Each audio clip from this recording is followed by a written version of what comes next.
If you just watched my last video on the 2002 Springer, put all Custom Dynamics lights on it. I got the white LED halo turn signals. I got the Pro Beam headlight, and then in the back, I did the tail light with the red turn signals. I love this YouTube community so much. Let me tell you why. I actually didn't know that these lights, you can turn them into running lights if you add the triple play, let me see, which is right here. It's called a triple play module by Custom Dynamics. I thought it was only a module to make your lights turn into kind of a strobe when you're braking, and I don't like that. I don't like when they strobe. I just like when the lights turn on normally. But then somebody in the comments section in that video said this will also turn the signal lights into red running lights with the tail light, which I wanted. And I didn't know this did it. So what I'm gonna do now is actually put it in and see, and we're gonna check that it works. I also got a new helmet, which I wanna show you for this bike. And I also have an awesome story about this bike, which I haven't shared with you guys. Let me take the seat off and see if this works, because if these could be running lights, that is going to be so much brighter in the back, because otherwise they don't do anything unless you just turn the signal on, and I'd rather have them as actual operational running lights. So let me take off the seat, and this, I think this just plugs in line with that load stabilizer that I put in. If you guys remember, if you watched the video, which is right here. So the load stabilizer prevents the signal lights from flashing really fast. And I think this one is just gonna go in line with that, if I'm not mistaken. So I don't know, let's check it out. All right, so let me unplug this and then plug this one in here.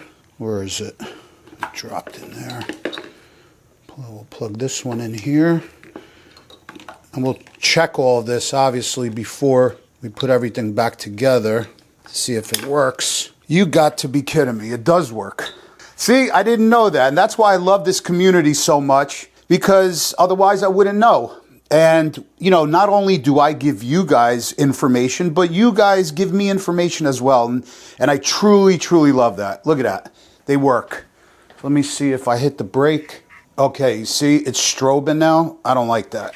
I don't like the strobe effect. So I think I have to turn some switches here on and off to prevent that, because I definitely don't want it strobing like that. I don't like that. So I think the switches are here, if I'm not mistaken.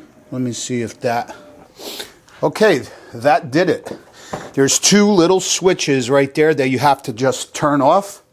So now you can see both turn signals are red running lights. That's exactly what I wanted. Let me show you guys. Let me move the camera. So watch. So now when I hit the brake, all of it comes on. So now it's even brighter, right? And now they're just on all the time, which lights up the back. And then when I put a turn signal on, everything works properly. See that? Love that. Absolutely love that.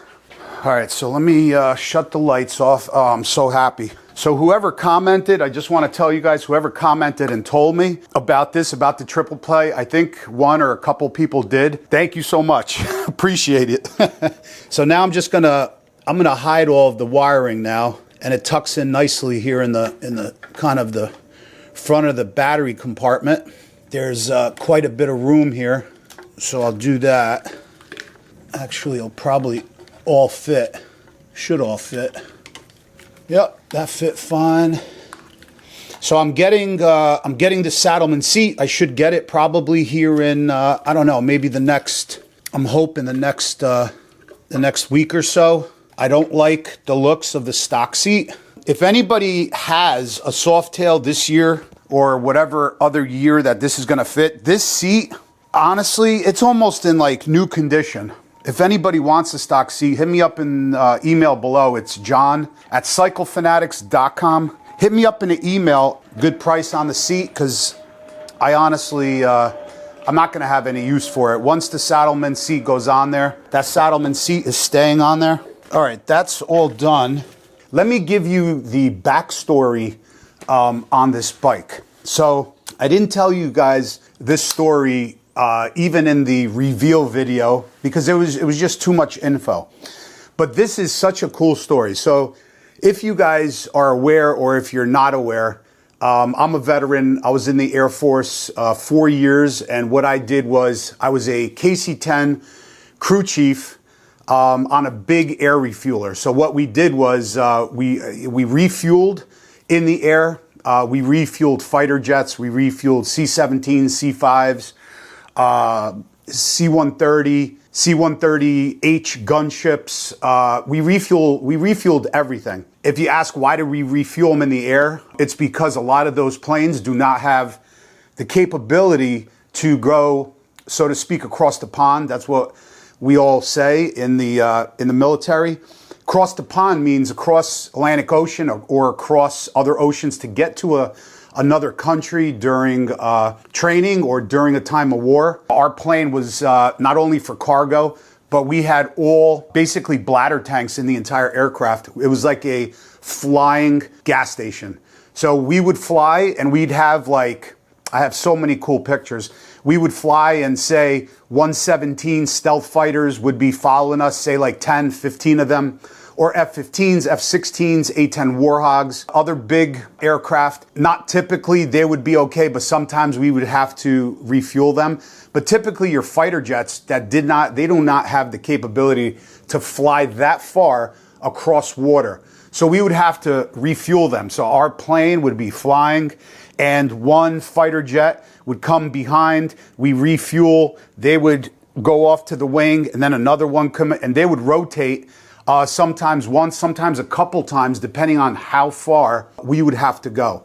Also, we did cargo on that plane. So it was a KC-10 air refueler, which is in the civilian world, a DC-10. So we would also have cargo inside. Big door opens up on a side. We would put in Humvees. We would take special forces all around the world, even during war. Like I was in from 1995 to 1998. So not only am I a veteran of the military, I'm also war veteran. We did the no-fly zone after the first Gulf War back in 1990. So then we were there. I was stationed a couple times in Al Dhafra Air Base in United Arab Emirates in the middle of the desert and nothing around. And I was stationed there for months at a clip, living in tents in the desert. So that's what we did. And I was a crew chief on that plane. So wherever that plane went, I'm sorry I'm going off. I'm just trying to kind of give you guys some information, some context as, you know, to get to the story. But that's what I would do. I would be a technician on that airplane. We would have to go anywhere with that plane, where my plane went, we'd go. So I traveled in the matter of 4 years. I traveled. I always tell, like, when people ask me, where have you been during, your military years? I tell them, spin the globe, put your finger, just spin the globe, put your finger, and I was there because I definitely traveled to a lot of countries across the world.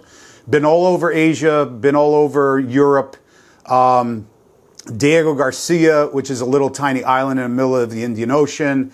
China, Hong Kong, Japan, Malaysia, Singapore, Germany, Italy, Spain, Saudi Arabia, United Arab Emirates, Bahrain. I mean, when I tell you we've been everywhere, Alaska, Hawaii, I've been everywhere. And it was a great time in the military. So we used to always fly into Okinawa, Japan. And it's really cool. You land, it's a little island right off the main coast of Japan. We used to fly in there and we used to get out of the plane. And because it's right on the ocean, you could literally see sometimes we got off the plane and just seen tails of whales in the ocean. It was just unbelievable experience, so many levels. So now to get to the story of this bike, I am the third owner right now. And the second owner told me this story. The first owner of this bike was actually a Marine colonel that was stationed on Okinawa. This was his bike. So how cool is that? So if you ask, oh, you know, do you have any proof or blah, blah, blah? I don't have any proof. I'm hoping maybe this colonel, this Marine colonel, watches this video and reaches out to me. But honestly, why would the second owner even tell me a story like that? The second owner was definitely, it seemed like a man of his word, and I have no reason not to believe him. So that's the story. It was a Marine colonel's bike that was stationed in Okinawa, Japan, and then when he actually came back to the States, he transported the bike here, back to the States. So if you ask, what about the VIN number and stuff like that? Well, I just kind of did a VIN number search, and the three first letters are the world indicator, meaning where was the bike built? So this is a 1HD. So the bike was built here in the States for American consumers. That's what that means, a 1HD, means in the US.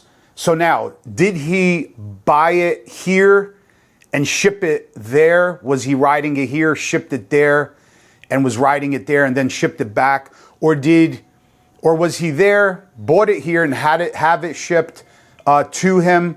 That I'm not certain about. I'm not sure. All I could tell you is he was stationed in Okinawa.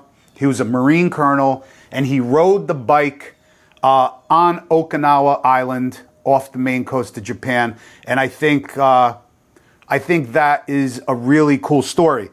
So let me know what you guys think about it. So in the spirit of this Marine colonel and where this bike was, and me being a veteran, and to all the veterans out there and our good old USA, which I love, this is the helmet that I chose to ride with on this bike. And I think somebody actually commented to get this helmet, and I looked it up and I said, you know what? I said, I got to do it. I have to do it. So let me show you what I got and what I'm going to be using every time I ride this bike.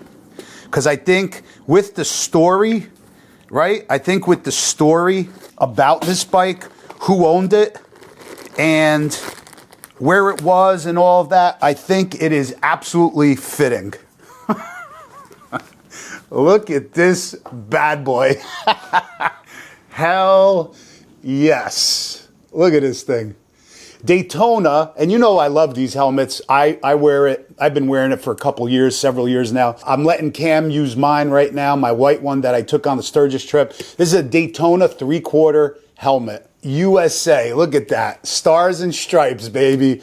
And this is going to look absolutely awesome on our 2002 Springer. Let me know what you guys think, but I love this helmet, and I think with the story behind it, with the color of the bike, me being a veteran and stuff, man, you can't go wrong. You cannot go wrong. Love the bike. Let me know what you guys think about the story I just told you guys, because I really like it. I think the bike has a lot more value, a lot more worth, being that it has an awesome story like that, that this bike was actually ridden on the island of Okinawa. Any veterans out there, appreciate you guys. Love you, man. And that's it for this video. We'll see you guys on the next one. Peace out.